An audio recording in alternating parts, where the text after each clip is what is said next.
mkinipigia kura, nataka kuahidi ya kwamba mkinipigia kura, mimi sitaiba mali yenu. Mimi sitakuwa, watoto yangu hawatakuwa na kampuni ambayo inafanya biashara na serikali.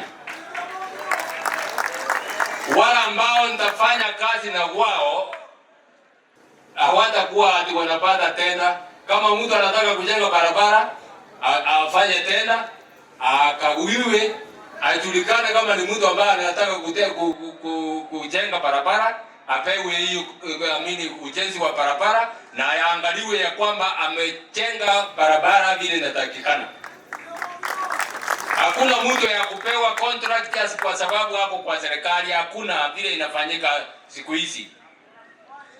Mtu ambaye anapewa contract ni yule ako na ujuzi wa kufanya hiyo kazi, sio mtu yeyote.